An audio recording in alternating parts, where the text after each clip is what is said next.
Meantime, consumer prices, watching those rise 3.3% in the month of March, and energy prices spiking due to the Iran war. The headline number was the highest read since April of 2024.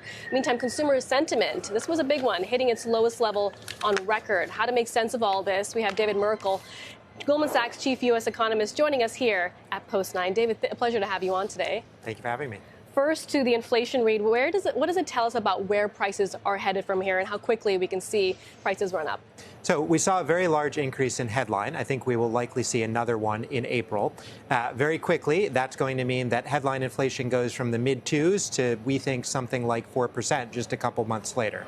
Now, the impact on core inflation, I would expect to be more moderate. We have raised our core inflation forecast for the year by 0.3 percentage point.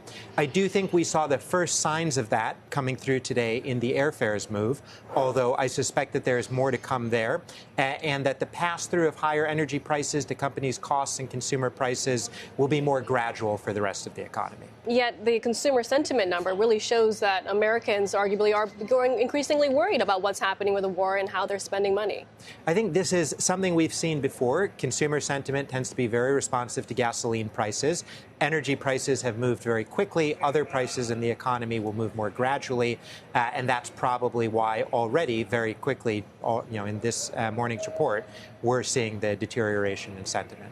Are we in danger? We've been asking of seeing real incomes go negative in the near term. Well, for the next, on a monthly basis, I would say yes. On a year-on-year basis, probably not. I do think this is a meaningful blow to real income growth. We had previously expected coming into this year that real income growth would exceed 2%, even with fairly weak job growth, in part because of the tax cuts, which should have their maximum impact right around now. Unfortunately, the higher gasoline prices, higher inflation will negate the better part of that tax cut boost. And so real income is likely to grow at a sub 2%, probably more like 1.5%. For the year, you think? For the year, yes. As inflation eases, not as wages improve. That's right. I wouldn't expect much upward pressure on wages from all of this. Wage growth has been coming down for the last few years as the labor market's rebalanced, and the labor market has been fairly stable recently. Fed, I'm trying to remember how many cuts you had penciled in for the year. We have 2 for the year. 2, and that stays. That stays. The thinking behind it has evolved a little bit from the start of the year. At the beginning of the year, we thought inflation, if you take out the tariff effects, is already fairly low.